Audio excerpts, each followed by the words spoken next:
everyone. As you watch the special show, I encourage each one of you to make a positive change, much like Dr. Martin Luther King Jr.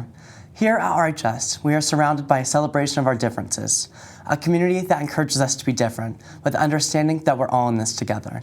I hope that through this show, you can grasp how much love there is in our building for one another, and how much room we still have to grow.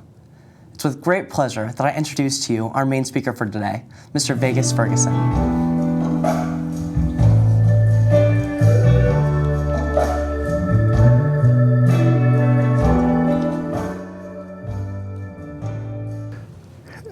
My experiences growing up here in Richmond as a black person, African American person here in Richmond has been an experience. I've been able to do some things in my life and see some other things, and reflecting back now on my youth, I can see that it was racism was definitely an impact on the person, on me and those and my family. I attended, as a youth, I attended Nicholson Elementary School. And at that time, Nicholson Elementary School was really considered a mixed school because, again, you have predominantly white and black students at that school. And so, so then again, it wasn't a big issue of race, wasn't a big issue because those kids were, those students were used to seeing me every day and seeing, other people in my neighborhood every day. And we did have our disputes. I mean, we did have some racial issues, but not because we knew it.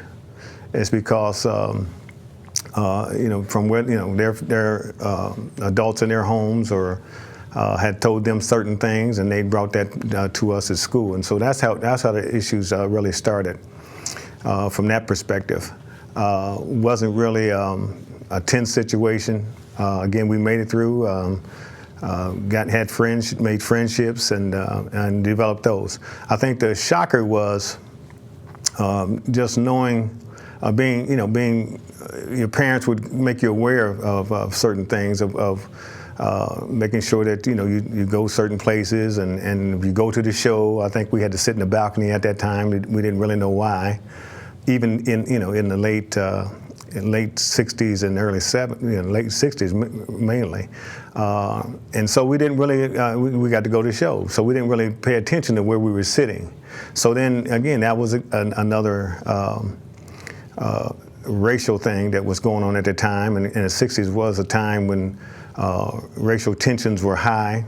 Again, as a kid, we didn't really notice it. I think I really became aware of it when Kennedy was assassinated. President Kennedy was assassinated, and some things were brought up about race, some of the things he was trying to do to better the race relations here in this country. Again, when Malcolm X was assassinated, in the 60s, later on in the 60s there, and again Martin Luther King at around the same time. So that's when it really came to the forefront that we have some issues in our country with race.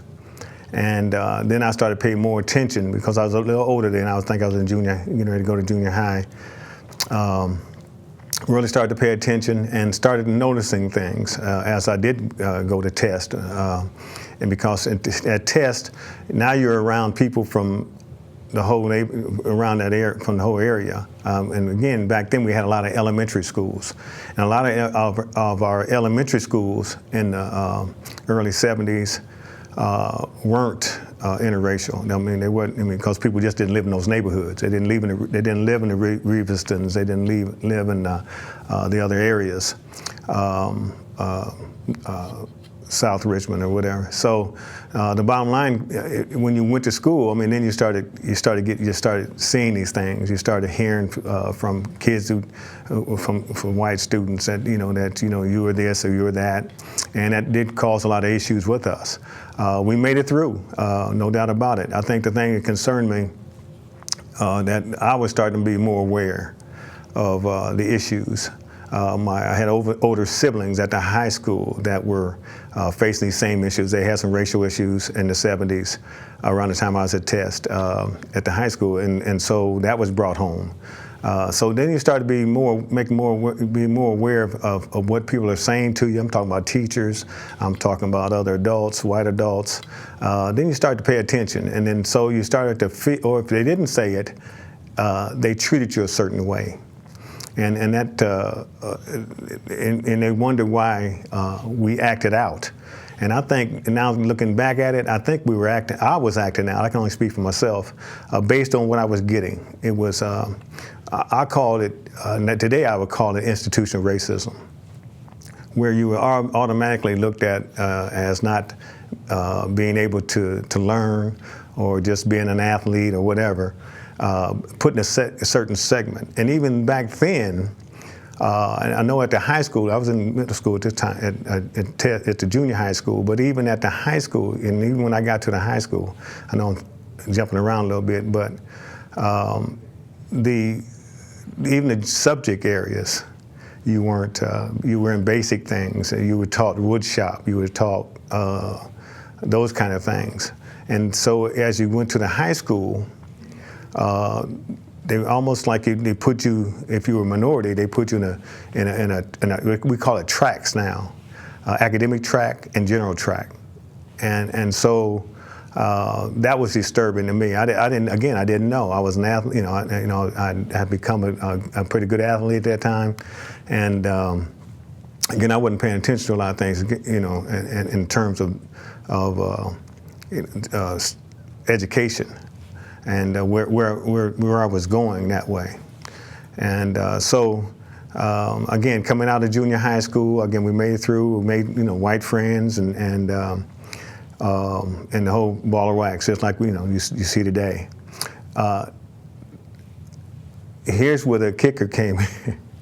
When you left junior high school, when I left Test Junior High School, it was already understood. Nobody had to tell you that when you went to the high school, you no longer associated with your white friends.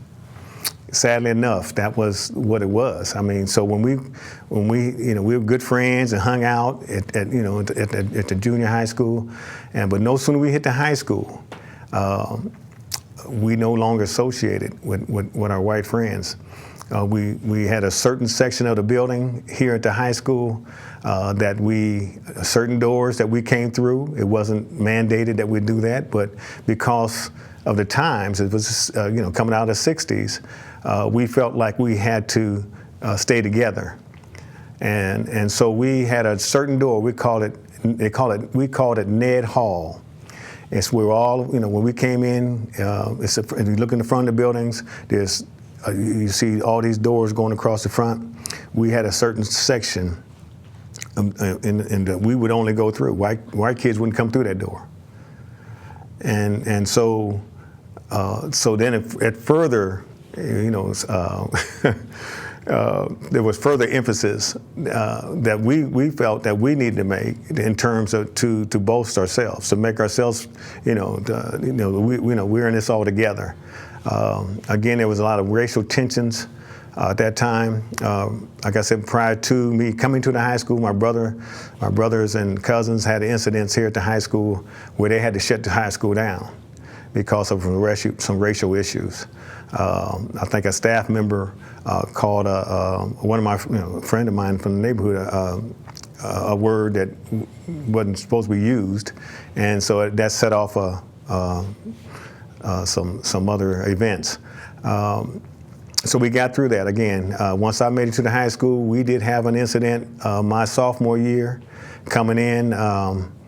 Another incident where racial tensions kind of blew up, but we got through that. But like I said, it was a learning process for me to know that I had to start looking at who I am, who I was, and that I wasn't a word. No matter what somebody called me, my mother and my dad didn't name me that. I had to come to that realization, and to understand that you can't fight over words. People are ignorant. You have to accept that. But so you had to move on. I was fortunate enough as an athlete, like I told you about the track, we had a tracking system at that time. We had academic track, we had general track. I had a counselor, a white counselor, a female counselor. Her name was Nancy Nye. Took me aside because she saw my potential. And she told me, she said, you know, have you thought about going to college? And at that time, I was a sophomore. I wasn't really thinking about that much about college. She went on to say, well, I think, you know, you need to be taking these classes.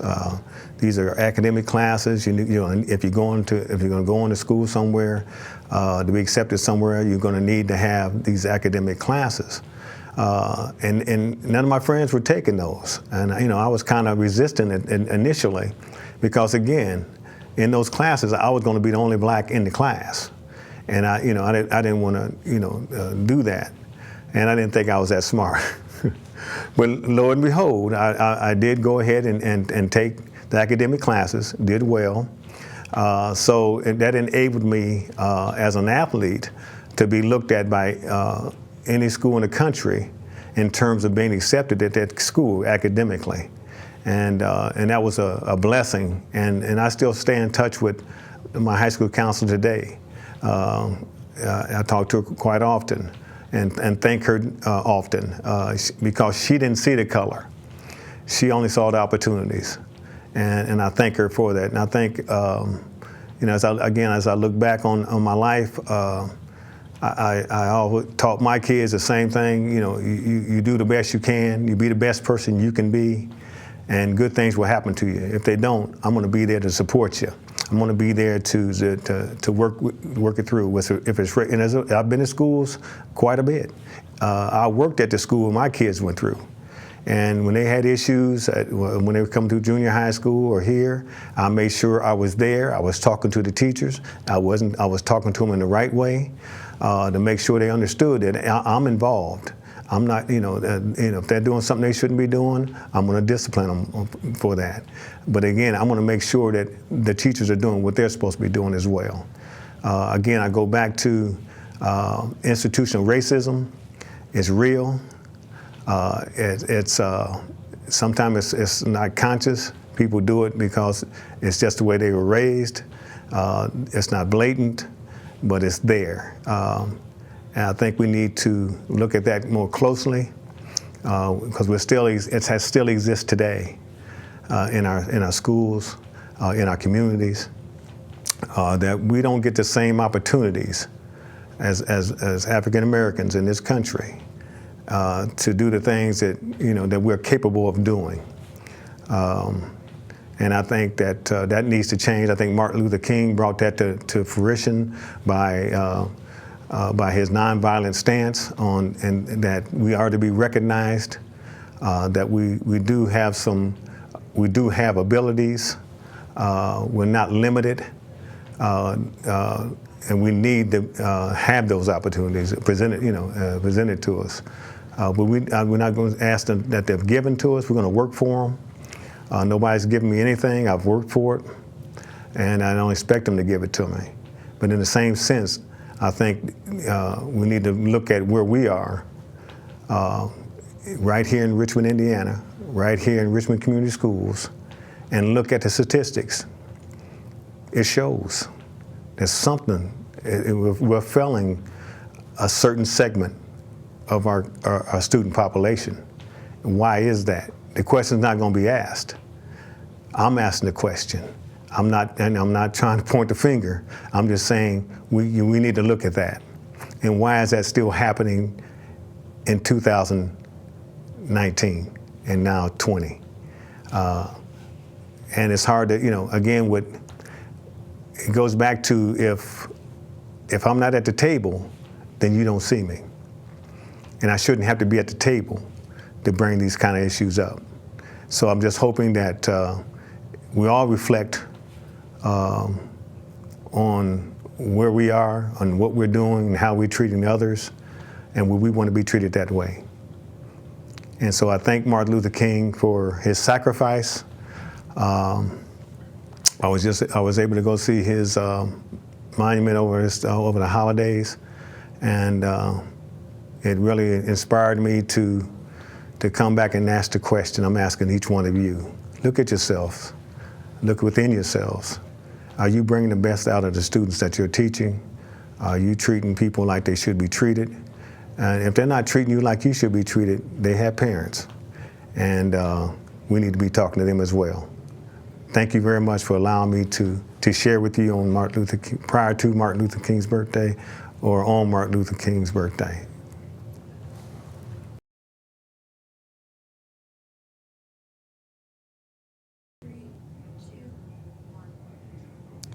Many of you know the story of Rosa Parks, but before she refused to give up her seat, another young woman in Alabama did the same thing 9 months earlier. Claudette Colvin was only 15 years old when the driver of the bus she was riding home from school told her to give her seat to a white person. She told the driver it was her constitutional right and refused. 2 police officers were called and forcibly removed her. Her school books flying across the floor of the bus. She was taken off and placed in handcuffs. She was one of 5 people who were a part of the landmark case, Browder versus Gale, that challenged segregation on the Montgomery, Alabama buses. So why do we remember Rosa Parks and her civil disobedience? Partly because Colvin was a child when it happened, and Parks was an adult, who was also secretary for the local chapter of the NAACP, which is why the ACLU chose to promote Parks Act. Still, many feel that because of Dr. Martin Luther King's association with Parks, he may have never received national attention if the focus had fallen on Colvin.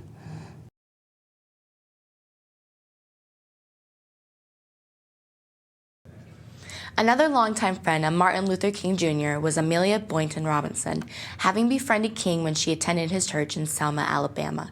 The meeting would lead her into a life of civil rights activism. Robinson is most known for what has become known as Bloody Sunday. In early 1965, she organized a march to the state capital of Montgomery. As she and the other protesters crossed the bridge into Dallas County, state police and county deputies stopped the march and beat many of the protesters. Robinson was photographed as she lay unconscious, and the photo made the press around the world. Even after being knocked unconscious and having her throat burned by tear gas, she joined Martin Luther King Jr. to march to the Montgomery Capitol just 2 days later. It was these events that led President Lyndon Johnson signing the 1965 Voting Rights Act that guaranteed minorities the right to vote. President Johnson invited Robinson as a guest to the signing. Hello, Richmond High School students and staff. Our program today to celebrate an American hero, Dr. Martin Luther King, who is best known for his role in the advancements of civil rights, social justice, and equality for all human beings. As a nation, we are still rediscovering the true meaning of our democracy and the dream that Dr. King challenged us all to make a reality. Democracy is not some high plateau that we struggle to reach so that we can finally settle down to rest. Democracy is an act. It's a series of actions that require us to continually verify our commitment to civil rights, social justice, and for all of us to live together in peace.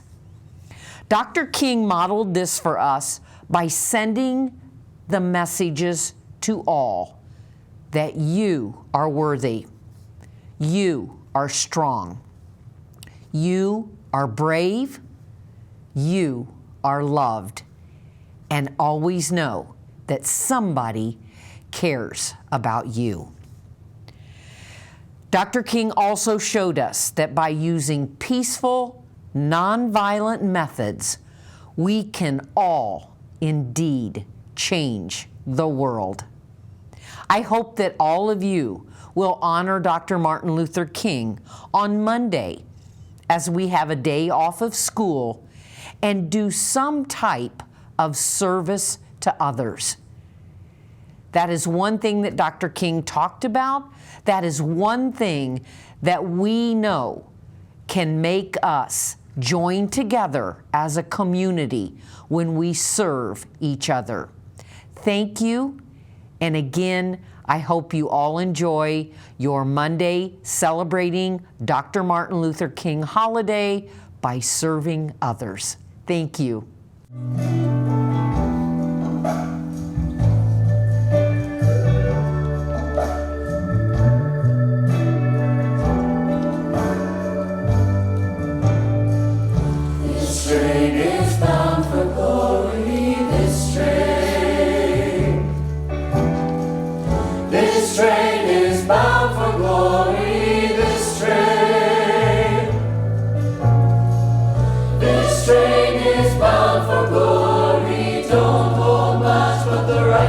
and holy. This train is bound for glory.